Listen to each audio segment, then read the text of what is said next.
दो शब्द अभिभाषण। बहन जी नमस्कार। बहन जी थोड़ा सा अभिभाषण हुआ है, क्या कहेंगे, पहली प्रतिक्रिया आपकी क्या है? इस बारे में वैसे आप लोगों को ये मालूम है, अरे क्या करेंगे, धक्का दे रहा है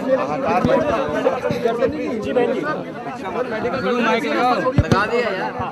चलो शांत रहो। हाँ बहन जी। माननीय राष्ट्रपति जी के अभिभाषण के बारे में वैसे आप लोगों को ये मालूम है कि जब राष्ट्रपति जी अपना अभिभाषण रखते हैं तो वो एक प्रकार से जो सेंट्रल गवर्नमेंट होती है उसका लेखा जोखा होता है।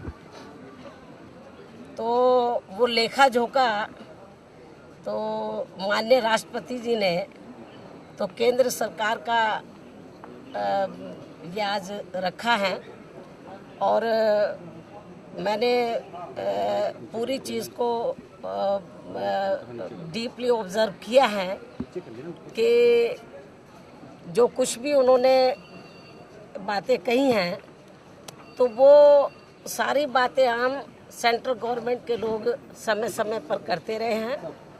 और आप लोगों को ये भी मालूम है, चाहे वर्तमान सेंट्रल गवर्नमेंट है या पूर्व में दूसरी पार्टियों की सरकारें रही हैं, तो जिन मामलों में को लेकर सेंट्रल गवर्नमेंट विफल हो जाती है तो वो अपनी विफलताओं को वो एक चिंता के रूप में जाहिर करती है। तो आप लोगों ने देखा होगा कि उन्होंने गरीबी, बेरोजगारी और महंगाई को लेकर और करप्शन को लेकर तो उन्होंने चिंता जाहिर की है। तो ये अक्सर ये ऐसा होता है कि जिसमें सेंट्रल गवर्नमेंट अपनी पकड़ नहीं बना पाती है और उसमें ज़्यादातर फेल हो जाती है, तो उसमें वो चिंता ही जाहिर की जाती है। तो ये आज घड़ियालू आंसू तो सरकार की चिंता ये जो आज अभिभाषण है ये सेंट्रल गवर्नमेंट का ये पूरा अब तक का लेखा जोखा है, इसमें कोई नई बात नहीं। अब तो जो अब बजट आएगा तो उसको अब हम लोग देखेंगे, क्योंकि पार्लियामेंट का चुनाव भी अब नज़दीक है, कि वो बजट में देश हित में, जनहित में सेंट्रल गवर्नमेंट क्या डिसीजन लेती है। तो वो अब उसको देखने के बाद ही सही प्रतिक्रिया तो तब रखी जाएगी ना। लेकिन लगता है कि पॉपुलिस्ट बजट इस बार के चुनाव को देखते हुए रखेगी सरकार।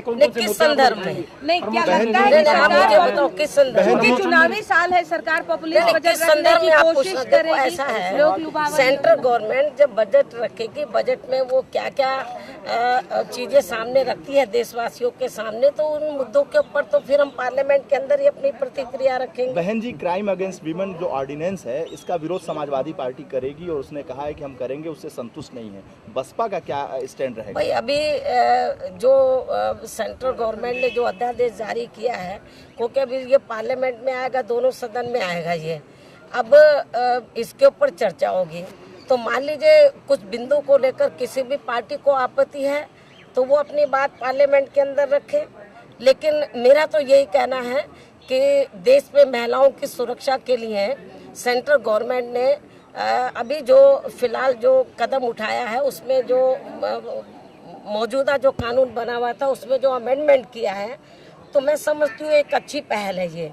लेकिन इसमें कुछ और भी अभी थोड़ा सुधार की ज़रूरत है। तो जब पार्लियामेंट में ये मामला आएगा तो वो मैं समझती हूँ सभी पार्टी के लोग अपने सुझाव रखेंगे और सुझाव के बाद और जब फिर सेंट्रल गवर्नमेंट अब इसमें डिसीजन लेगी। बहन जी, एक सवाल आता है कि हेलीकॉप्टर डील मामले को लेकर कल एनडीए दोनों सदनों में 193 की तहत चर्चा की मांग करेगी। बीएसपी का क्या रुख है हेलीकॉप्टर डील को लेकर? अभी मालूम तो नहीं किस नियम के तहत वो लोग ला रहे हैं। वैसे आज मुझे मालूम है कि आज सर्वदलीय बैठक है, तो शायद इस मुद्दे के ऊपर भी सर्वदलीय बैठक में चर्चा होगी। तो जहाँ तक हमारी पार्टी का स्टैंड है, हेलीकॉप्टर ये खरीद फरोख्त के मामले को लेकर जो घोटाले की बात कही जा रही है, सेंट्रल गवर्नमेंट ने फ़िलहाल इसके सीबीआई जांच के आदेश दे दिए हैं। लेकिन अब इसमें ज़्यादातर पार्टियां ये चाहती हैं कि हम इससे संतुष्ट नहीं हैं, तो और दूसरे स्तर की जांच होनी चाहिए। तो मैं ये हमारी पार्टी चाहती है कि जेपीसी से जांच हो जाए तो ज़्यादा बेहतर है। उसमें तो सभी पार्टियों के मेंबर शामिल रहेंगे, तो इससे बड़ी जांच और क्या हो सकती है। ये ज़्यादा बेहतर रहेगा।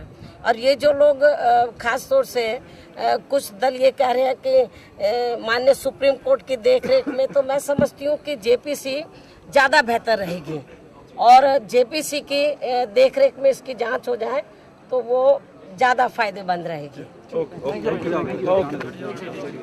लो भाई पकड़ो। थैंक यू बहन